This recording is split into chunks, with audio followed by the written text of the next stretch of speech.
आज के इस ट्रेनिंग सेशन में हम गिटहब कोपायलट सीएलआई के इंस्टॉलेशन की प्रक्रिया, उसके प्री रेक्विजिट्स और ऑथेंटिकेशन के स्टेप्स को डीप में समझेंगे ताकि आप अपने टर्मिनल एक्सपीरियंस को एआई के साथ सुपरचार्ज कर सकें। इस ट्रेनिंग सेशन में हम गिटहब कोपायलट सीएलआई के इंस्टॉलेशन स्टेप्स को एक्सप्लोर करेंगे। सबसे पहले बेसिक कॉन्सेप्ट पर आते हैं कि हमें टर्मिनल के अंदर एक आर्टिफिशियल इंटेलिजेंस असिस्टेंट की आवश्यकता क्यों है। एक डेवलपर के रूप में हमारा बहुत सारा टाइम टर्मिनल पर स्पेंड होता है, चाहे वो गिट कमांड्स रन करना हो, सर्वर डिप्लॉयमेंट हो या फिर कॉम्प्लेक्स शेल स्क्रिप्ट्स लिखना हो। मैक ओएस और लिनक्स सिस्टम्स में हजारों कमांड्स और उनके अनगिनत फ्लैग्स होते हैं जिन्हें पूरी तरह से मेमोराइज करना लगभग नामुमकिन है। यहीं पर गिटहब कोपायलट सीएलआई हमारी हेल्प करता है। ये टूल नेचुरल लैंग्वेज को समझकर उसे एग्जीक्यूटेबल टर्मिनल कमांड्स में कन्वर्ट कर देता है।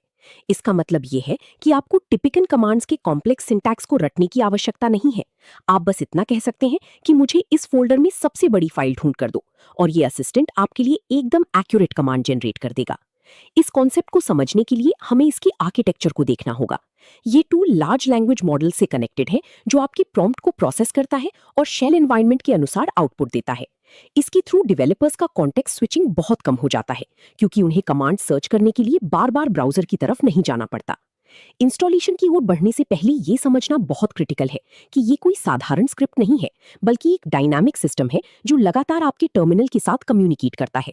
हम इस टूल को सिस्टम में सेटअप करने की डिफरेंट मेथड्स को डीप में एनालाइज करेंगे ताकि आप इसके काम करने के तरीके को रूट लेवल से समझ सकें।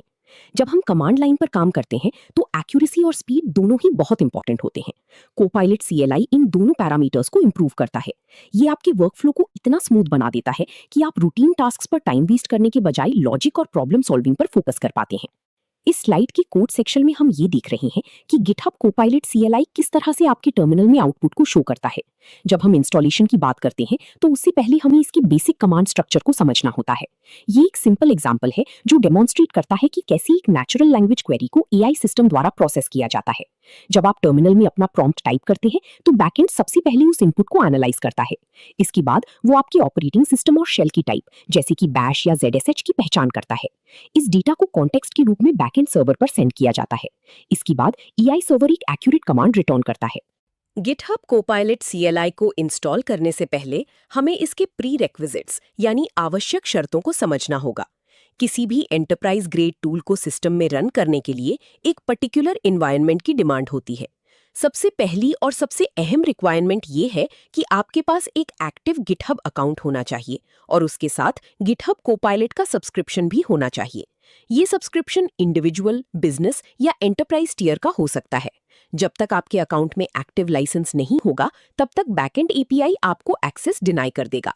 दूसरी अहम रिक्वायरमेंट ये है कि आपके सिस्टम पर गिटहब का ऑफिशियल सीएलआई टूल, जिसे जीएच कहा जाता है, वो इंस्टॉल होना चाहिए। ये टूल बैकग्राउंड में ऑथेंटिकेशन और टोकन मैनेजमेंट का काम करता है। इसके अलावा आपका operating system Mac OS, Linux या विंडोज हो सकता है, लेकिन विंडोज के केस में WSL यानी विंडोज सबसिस्टम फॉर लिनक्स का यूज करना ज्यादा प्रेफर किया जाता है। इन सभी रिक्वायरमेंट्स के पीछे का लॉजिक ये है कि कोपायलट सीएलआई कोई स्टैंडअलोन टूल नहीं है। ये गिटहब के पूरे इकोसिस्टम के साथ इंटीग्रेट होकर काम करता है। जब आप सीएलआई में कोई कमांड रन करते हैं तो टूल को ये वेरीफाई करना होता है कि आप एक वैलिड और ऑथराइज्ड यूजर हैं। ये ऑथेंटिकेशन फ्लो टोकन बेस्ड होता है जो आपकी लोकल मशीन को गिटहब सर्वर के साथ सिक्योर तरीके से कनेक्ट करता है। इन सभी प्री रेक्विजिट्स को प्रॉपर्ली सेटअप करने के बाद ही आप एक सीमलेस और एरर फ्री इंस्टॉलेशन प्रोसेस को अचीव कर सकते हैं।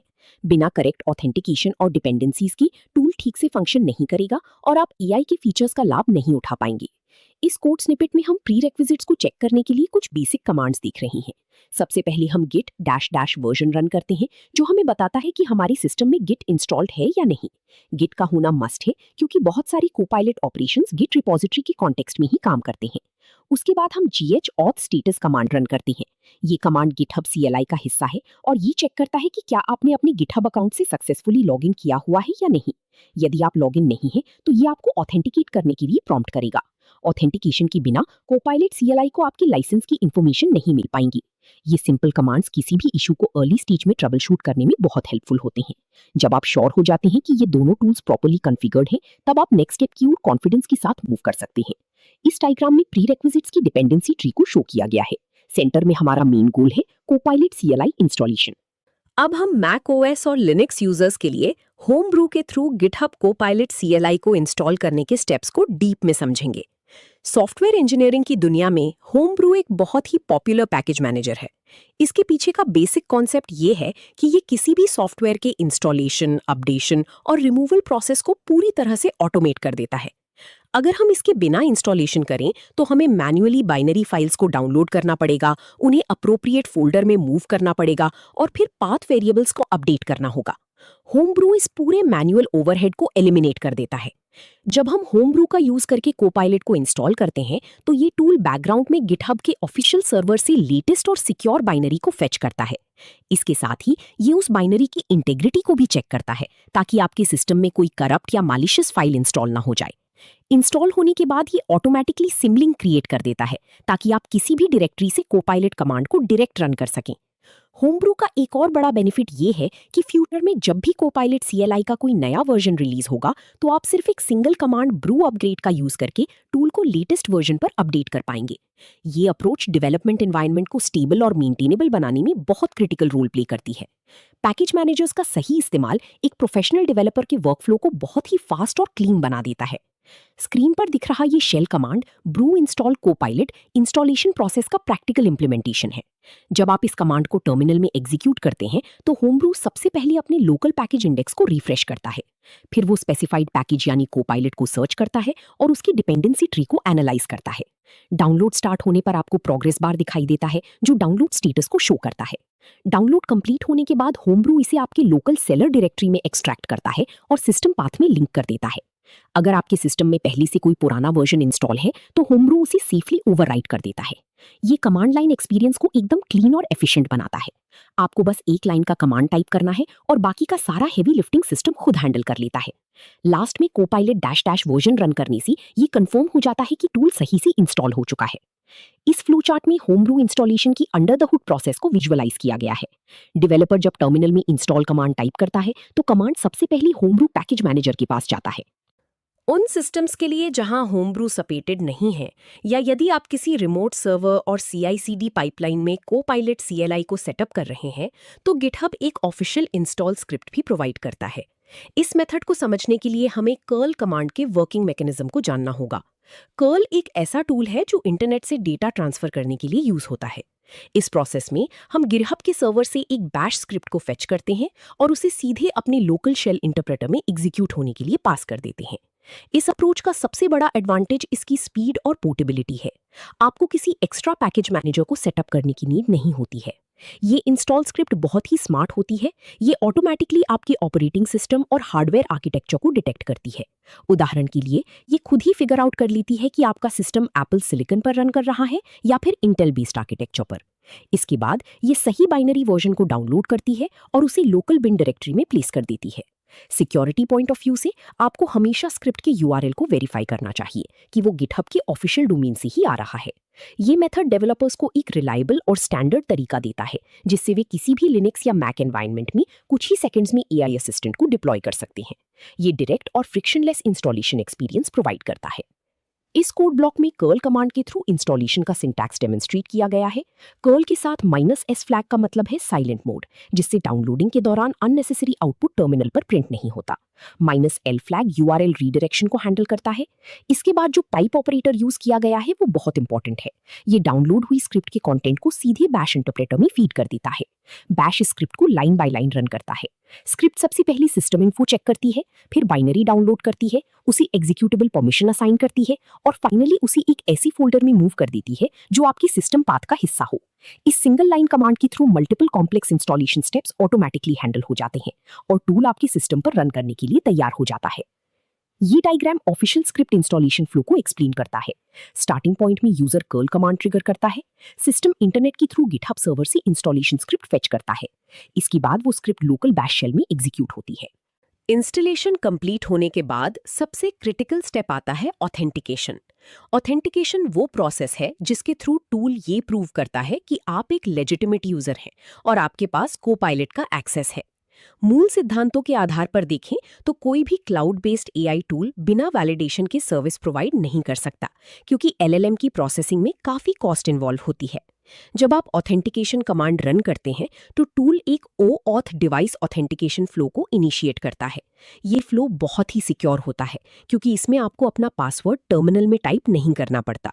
इसके बजाय टर्मिनल आपको एक वन टाइम कोड देता है और आपको ब्राउजर में जाकर उस कोड को एंटर करने के लिए कहता है। जैसे ही आप ब्राउजर में गिटहब पर लॉगिन करके उस कोड को अप्रूव करते हैं, गिटहब का सर्वर आपकी लोकल CLI टूल को एक सिक्योर एक्सेस टोकन सेंड कर देता है।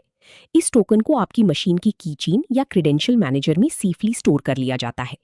इसके बाद जब भी आप कोपायलट CLI से कोई कमांड सेंड करते हैं तो वो टोकन हर रिक्वेस्ट के हेडर में अटैच होकर जाता है, जिससे सर्वर आपकी आइडेंटिटी को इंस्टेंटली वेरीफाई कर लेता है।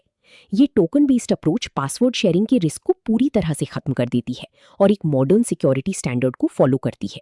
बिना इस स्टेप को कंप्लीट किए आपका इंस्टॉल किया हुआ टूल कोई भी AI सजेशन नहीं दे पाएगा। स्क्रीन पर हम कोपायलट ऑथ कमांड का एग्जीक्यूशन फ्लो देख रहे हैं। जब ये कमांड टर्मिनल में ट्रिगर होता है तो आउटपुट में एक डिवाइस कोड प्रिंट होता है, जैसे कि कुछ अल्फान्यूमेरिक कैरेक्टर्स और एक URL डिस्प्ले होता है। आपको उस URL को अपने वेब ब्राउजर में ओपन करना होता है और वही डिवाइस कोड वहां एंटर करना होता है। ब्राउजर में आपको गिटहब का ऑथराइजेशन पेज दिखाई देगा, जो आपसे पूछेगा कि क्या आप इस टूल को अपने अकाउंट का एक्सेस देना चाहते हैं। जैसे ही आप ऑथराइज बटन पर क्लिक करते हैं, टर्मिनल में वेट कर रहा प्रोसेस ऑटोमेटिकली सक्सेस स्टेट में चला जाता है और आपको ऑथेंटिकेशन सक्सेसफुल का मैसेज मिल जाता है। ये प्रोसेस बैकग्राउंड में सिक्योर टोकन एक्सचेंज मैकेनिज्म का यूज करता है, जो OAuth 2.0 प्रोटोकॉल पर बेस्ड है। इस स्टेट डायग्राम में ऑथेंटिकेशन की डिफरेंट स्टेट्स को शो किया गया है। इनिशियल स्टेट अनऑथेंटिकेटेड है। जब यूजर ऑथ कमांड इनिशिएट करता है तो system waiting for browser state में चला जाता है और एक डिवाइस कोड जनरेट करता है। जैसे ही यूजर ब्राउजर में वो कोड डालकर परमिशन ग्रांट करता है, गिटहब सर्वर से टोकन रिसीव होता है और स्टेट टोकन रिसीव में चेंज हो जाती है। फाइनली ये टोकन लोकल सिस्टम पर सिक्योरली सेव हो जाता है और सिस्टम ऑथेंटिकेटेड स्टेट में आ जाता है।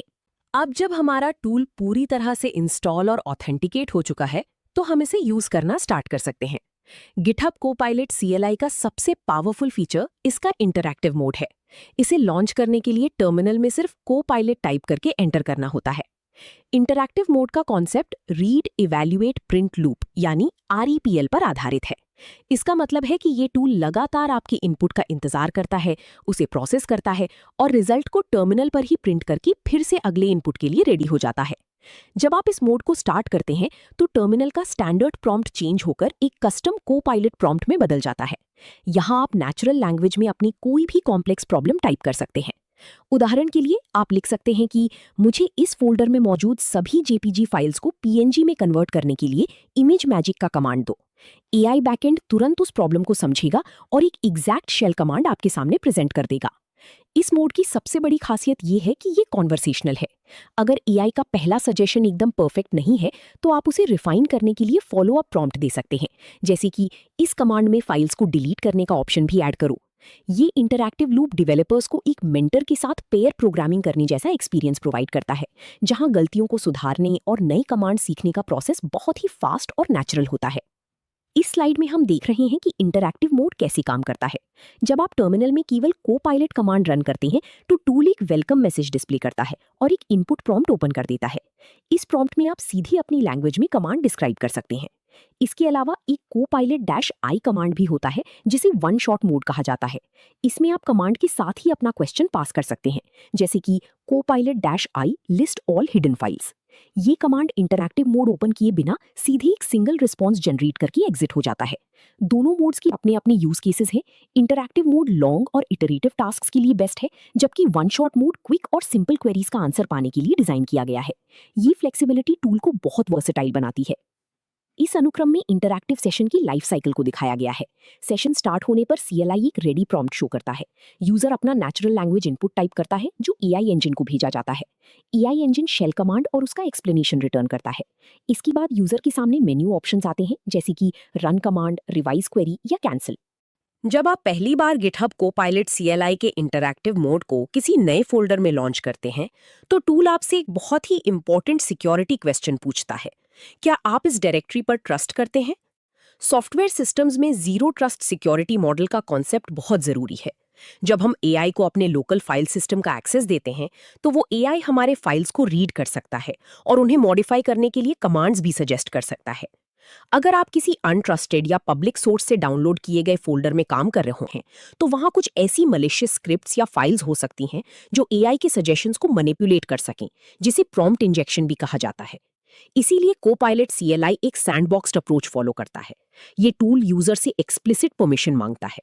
जब आप येस सिलेक्ट करते हैं, तो ये उस पर्टिकुलर फोल्डर पाथ को अपनी इंटरनल ट्रस्टेड लिस्ट में ऐड कर लेता है और भविष्य में उस फोल्डर में काम करते समय बार बार परमिशन नहीं मांगता। लेकिन यदि आप नो सिलेक्ट करते हैं, तो वो टूल उस सेशन के लिए किसी भी फाइल को रीड नहीं करेगा और सिर्फ एक जेनेरिक असिस्टेंट की तरह काम करेगा। ये सिक्योरिटी लेयर ये अश्योर करती है कि आपका प्राइवेट डेटा और सिस्टम की इंटेग्रिटी हमेशा प्रोटेक्टेड रहे। एक प्रोफेशनल डेवलपर को हमेशा इस बात का अवेयरनेस होना चाहिए कि वो एआई टूल को अपने सिस्टम के कौन से हिस्से का एक्सेस ग्रांट कर रहा है। कोड व्यू में हम उस इंटरैक्टिव प्रॉम्प्ट को देख रहे हैं जो फर्स्ट टाइम लॉन्च पर अपीयर होता है।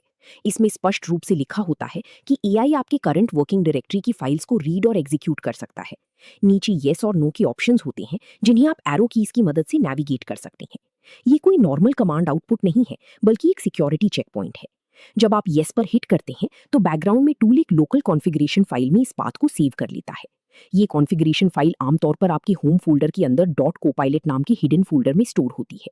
आप चाहें तो मैन्युअली इस कॉन्फ़िग फाइल को एडिट करके ट्रस्टेड डायरेक्टरीज की लिस्ट को मैनेज या रिमूव भी कर सकते हैं। ये पूरा मैकेनिज्म यूजर को ट्रांसपेरेंसी और कंट्रोल प्रोवाइड करने के लिए डिजाइन किया गया है। ये flow chart directory trust evaluation को डेमोन्स्ट्रेट करता है। जब सीएलआई लॉन्च होता है, तो वो सबसे पहले करंट डायरेक्टरी को चेक करता है। डिसीजन नोड पूछता है कि क्या डायरेक्टरी ट्रस्टेड लिस्ट में मौजूद है। अगर हाँ, तो टूल सीधे इंटरैक्टिव शेल को ओपन कर देता है। अगर नहीं, तो वो यूजर को ट्रस्ट प्रॉम्प्ट शो करता है। यहाँ यूजर का डिसीजन मैटर करता है।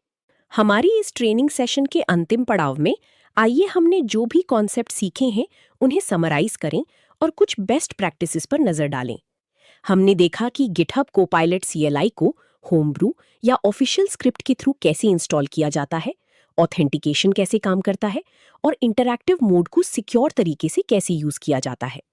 एक बहुत ही प्रोडक्टिव बेस्ट प्रैक्टिस ये है कि आप अपने शेल की कॉन्फ़िगरेशन फाइल जैसे .bashrc या .zshrc में कोपायलट के लिए शॉर्टकट एलियासेस सेट कर लें। इससे आपको हर बार पूरा कमांड टाइप नहीं करना पड़ेगा। इसके अलावा हमेशा याद रखें कि एआई टूल आपको सजेस्ट करता है, डिसीजन नहीं लेता।